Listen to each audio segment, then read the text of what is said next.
Tales from the Flatlands and Deep Roots.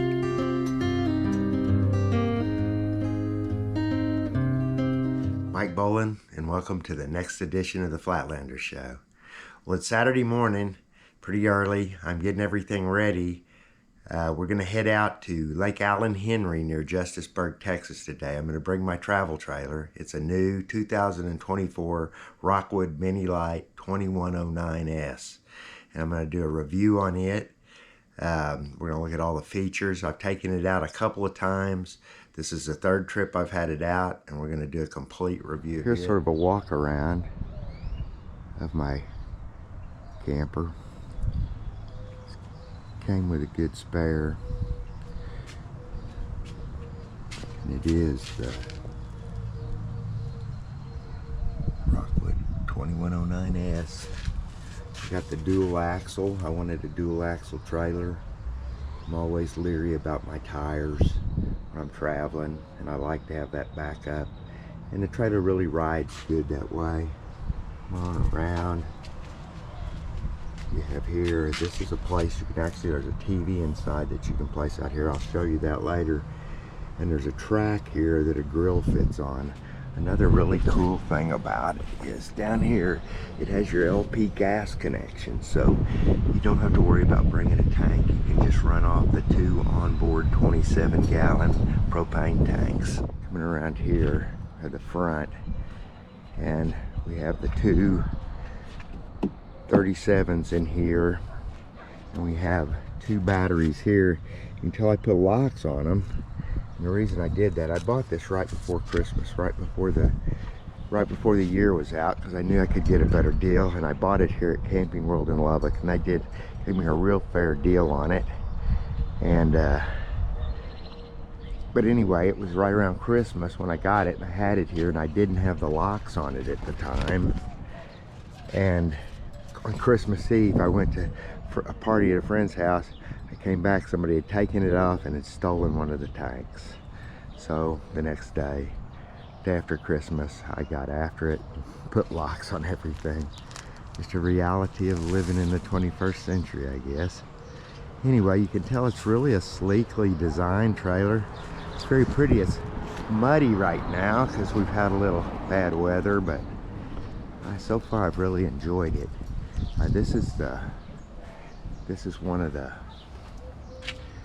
pullouts on it for the it's got a jackknife sofa inside that we'll look at when we go inside.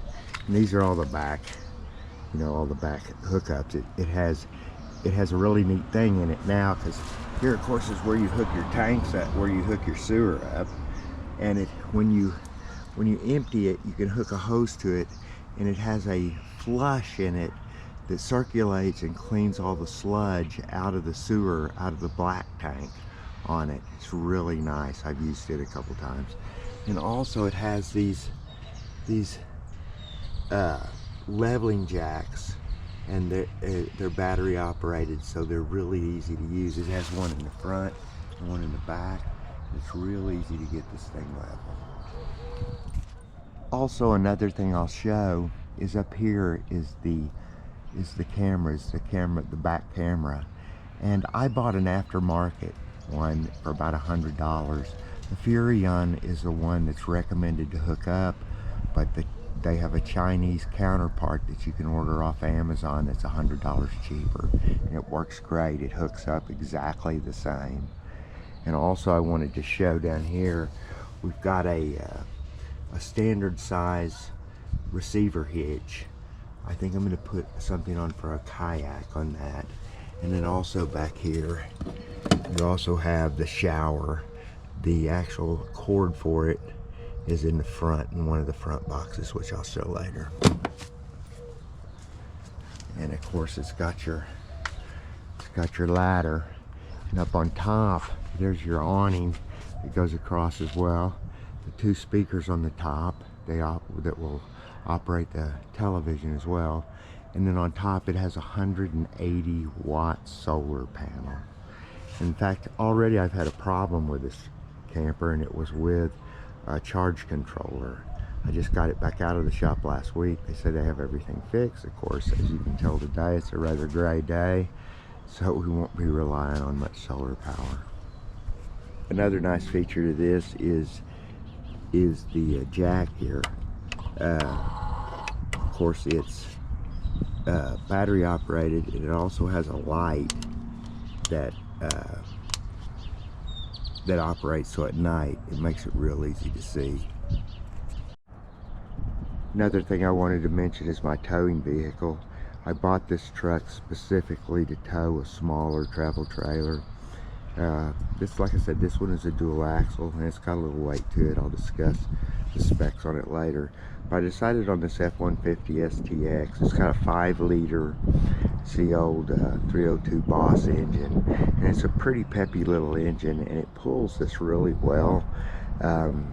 But when I'm pulling it, I only get it. I got this because it gets good gas mileage for a V8.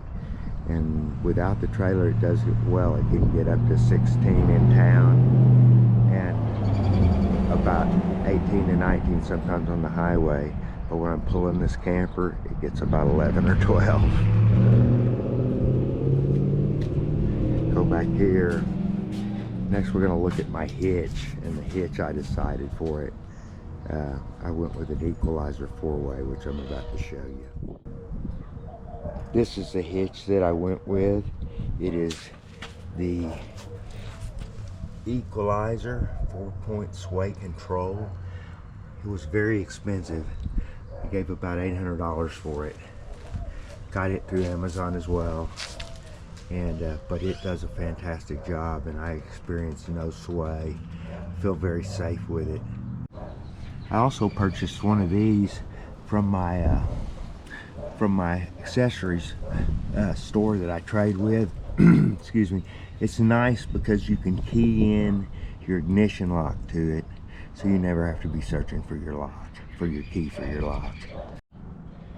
When it's all installed and these side pieces are installed on it, that's what it looks like. I need to grease this side. I use regular bearing grease for it out of my grease gun, and you can see the ball on it, the 2 5/16.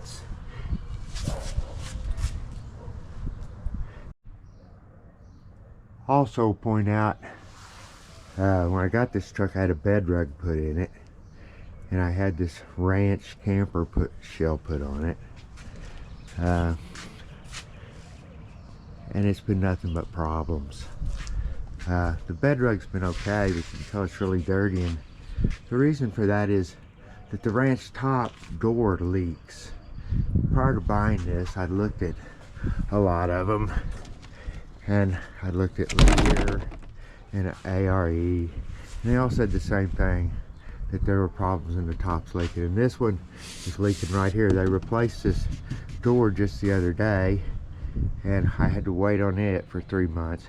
It's been about a year since I bought it, and it's still not right.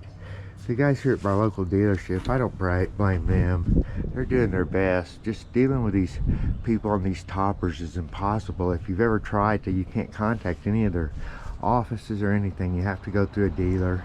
The dealer's at the total mercy of the the builder of it. And you can tell it's really nice. I mean, it's got the Yakima racks on top. It's really sleek looking. I mean, I love the way it looks. For strike camping, it's really handy. I've got a petition for a bed on it right there. I took out because I'm going to load it up with gear this time. But that's just a little shot at my bed rug. Another thing I'll mention about the Minilite, as I said earlier, I'd had it in the shop already with problems with the solar. As you can see now, I have my shore power on, and the reason for that is the batteries are dead, which even though it's overcast today, when I left the dealership after the repair, they said that the batteries are fully charged and now they're dead, and that tells me that they didn't fix whatever they took 3+ weeks to try to figure out. It's still not fixed, which is going to probably leave us without solar power this weekend. Fortunately, we have electrical hookups and a regular 30 amp RV hookup at like Allen Henry. But when I get back in town, I guess it's another trip to Camping World. Hopefully it won't take them 3 weeks this time to figure out what's wrong and fix it correctly. Real quick look at my camper. It's got the, instead of the traditional table, I went with the jackknife sofa. It's very comfortable for me. It's very nice. I'm going to go over in detail with everything throughout the trip. Here's the restroom. Nice, clean, and very comfortable place. But as I said earlier, I had some problem with the it looks like the solar's out, and when I hook the shore power up, I have some fan running down here. Of course, I have no idea what it is. It's around the fuse box. You can hear it. Maybe I can read about it and figure out what it's doing, why that fan's running. Hopefully it's nothing that's tearing something up. That's one of the things about getting something new like this. You want to keep it new, and it just seems like sometimes things are just falling apart on it before you even get it out of town. I bought this one because the reviews were good on this particular camper, but so far I've had my share of trouble. We'll see how this trip goes. Just to show you now that the door is, everything's down. The problem with it is this is a problem that they had to change out. And they told my dealer he might get a torch and get it hot and so it'll lay down. And he tried it, and of course he knew it wasn't going to work, and it bubbled it up. So they sent this back, exact same problem. What's the problem? Well, underneath it, anytime it rains, water's going to start splashing up in there. What's their suggestion? Well, put some weight on it and put it out in the sun, and they say it's going to relax, quote unquote. It's not going to work. And I don't know. I'm an ex-attorney. Well, I still am an attorney, and you know, maybe I need to call him and talk to him about making something that's not merchantable. That's because even my dealer doesn't know what to do. And you know, these big corporations, they lay all this in the lap of a dealer who's trying to do the right thing and keep his business going, his customers happy, and they have no solutions except put some rocks on it until it relaxes, or heat it up and bubble it up again and mess it up and make it look so unsightly that, you know, the consumer is upset like I am right now. And so what's my solution? Yeah, next week, if I can't get it to lay down, I'm going to tell them I want my money back and they can have this camper. There you can see my equalizer hitch hooked up. I would have shown it, but I didn't have anybody film it, and it's pretty self-explanatory. It doesn't, of course, like everything nowadays, it doesn't come with directions, but you can look online. Of course, there's a YouTube video covering it, and you can see, even though my truck is sort of at an incline going down, you can still see how good it rides. Once I get it up and get it outside of town somewhere, we'll pull over, check everything before we get out on the big road, and I'll show you how smooth it rides, and you'll see. I'll comment on it too as we get on the highway and get it road speeds. Okay, well, I'm in the truck. We're hooked up to the trailer. When I hooked up to the trailer, came back in and hooked up the camera, it all hooked up and it's all working now. Once again though, I have to have my light switch on. It can't be on courtesy lights or automatic lights or it won't come on. But you can see the picture. It's really good. Like I say, it's about $100 and $125 less than a Furion. Well, we arrived.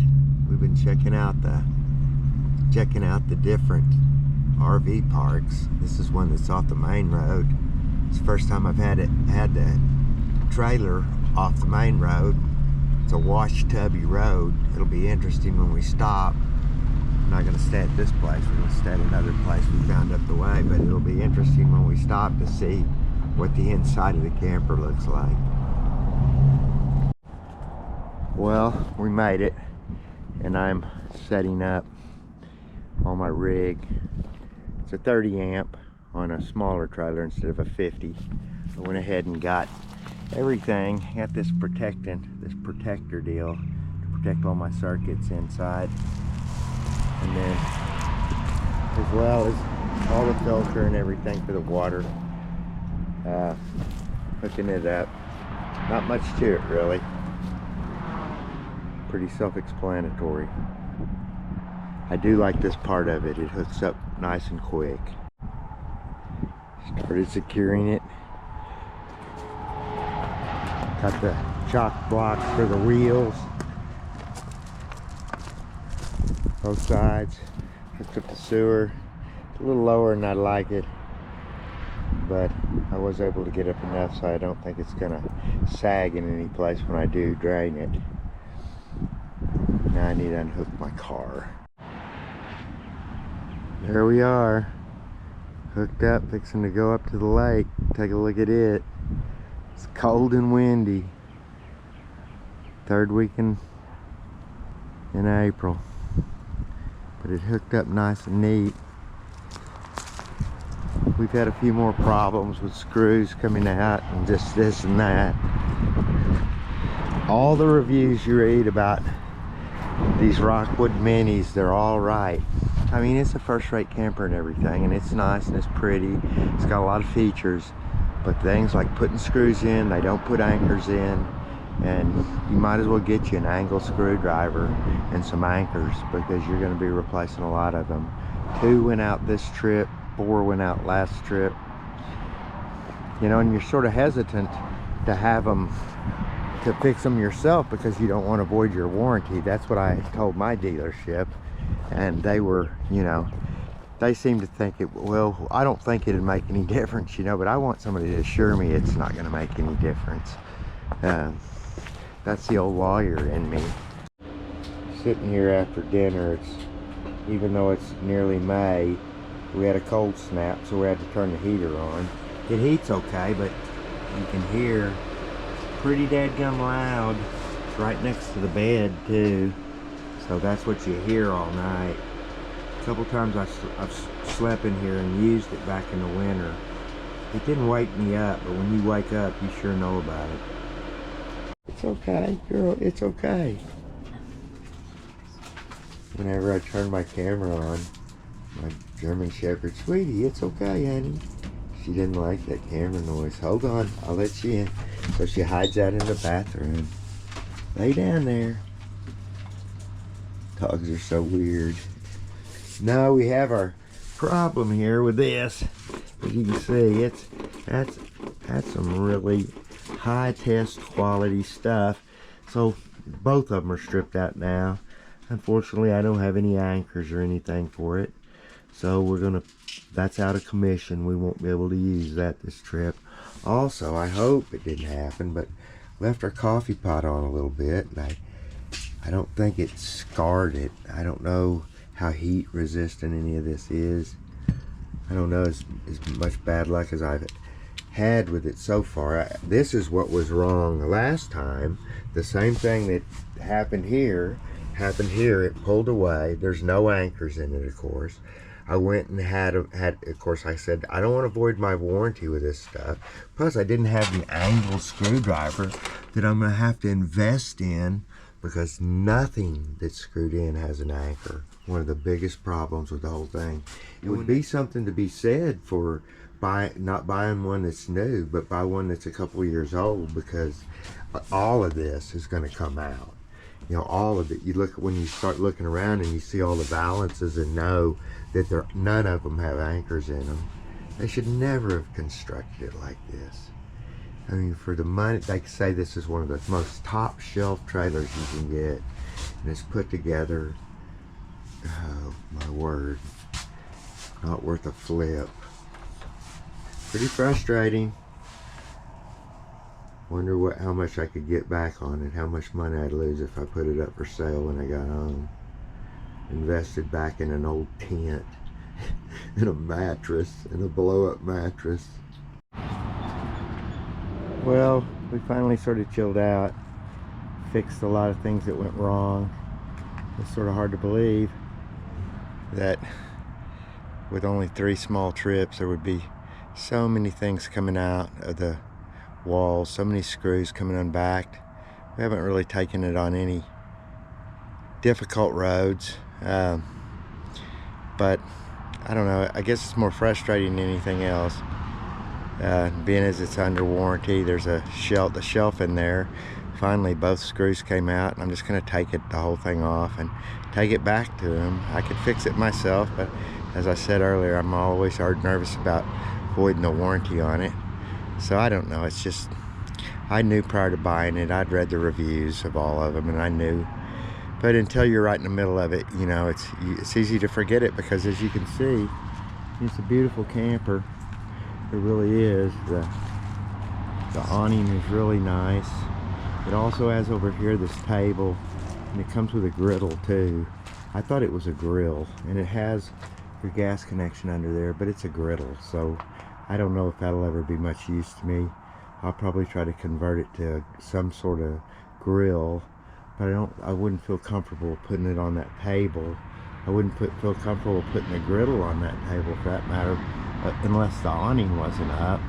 But if the awning's out, I'd be afraid to run the awning. So yeah, that is, I don't know, you know, I guess it'd be nice if you had a big family, but this is a 2-person couple camper, so why it has this huge griddle that, you know, the thing must weigh 20 pounds, so a little overkill for me on that. Yeah, I'd taken also a shower in it, and my girlfriend just took a shower, and the same thing. It's just this shower, the water in it, just, you know, I do like the little switch here that allows you to, that keeps you from having to remix it all the time. But if I can get it on, you know. Get it on.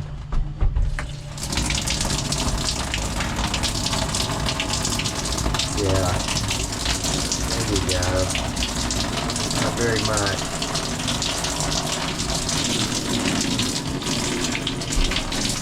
There you go.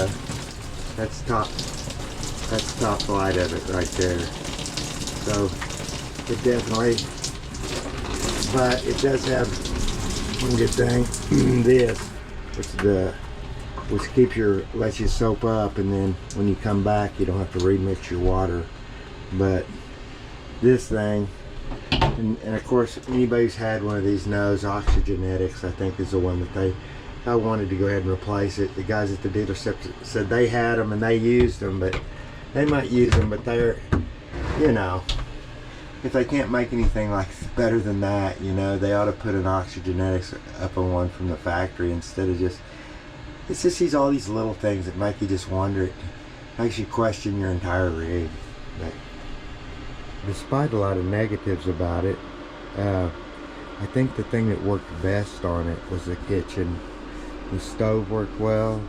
We used the stove, we used the oven, we cooked chicken and fish, vegetables, had a really nice dinner.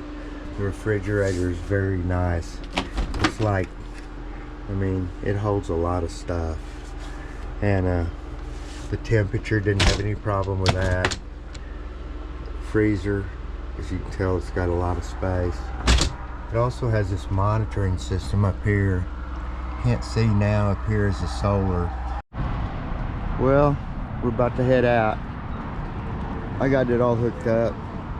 There's jillions of videos on that, so I didn't see the point. Even like hooking up the sewer and unhooking it. I am trying to point out things that went wrong though.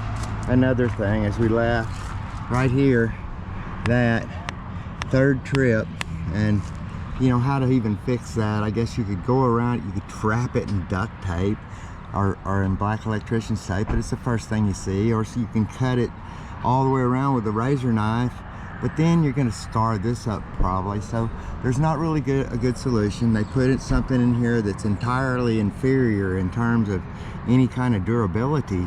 But then also, even on these latches, they're really, the key placement, it's real rough. None of the actions on the tumblers are smooth. It's just another thing where they tried to save a few dimes on a beautiful camper, and it ends up just making you say, hey, Forest River, what's wrong with you guys? What's wrong with you? One last view I did want to show of how level, wish that post wasn't in the way, but you can get an idea how level that trailer's riding. And I attribute that all to this, my equalizer hitch. Cost about $800, but I sure feel secure when I get in it and head down the road. Well, we made it back to Lubbock. As you can see from that footage, we had a lot of problems. We had problems with the camper. We had other problems we didn't show. We had problems from everything from the camper to the new coffee maker we bought. But that's just the way it goes sometimes when you go out. I hadn't lost faith in my camper, even though I am upset about it. I am going to register a complaint. That's about all you can do nowadays. Also, as you noticed, at first we said we were going to try to go fishing at Allen Henry, but that just wasn't possible hardly without a boat. There's hardly any access at all. They have a crappie house, but once you pay the entry fees, which were like $13 a person, I don't know what the crappie house fee was, then the minas. The weather wasn't that great, as we showed earlier. It was cold, so we just decided to hold off. And I also didn't leave my the camper there. I decided I didn't want to leave it there. It's just, I don't think it's going to be a good fit for me. Allen Henry's a beautiful lake. There are a lot of nice fish in it, a lot of great big bass in it. But I think I'm going to look somewhere else next week. Might head a little further south. But anyway, that's going to do it for today's show. We're glad y'all tuned in. We hope you enjoyed the footage, even though it was mainly footage of things going wrong. But as I said, sometimes in the outdoor things go wrong. And when you look back at it years later, that's usually the stuff you laugh about the most. So anyway, we hope y'all enjoyed it. Remember to like and subscribe, and also leave a comment. We're coming up on the first day of summer, and I'm going to be giving away that coin bracelet that I crafted back in about the 4th edition, the 4th episode. So do like and subscribe and comment, and you'll be eligible to receive that in the giveaway. And until next time, we hope you all have a great week and a fantastic day, and we'll see you again right back here on the Flatlanders Show. Be there to switch.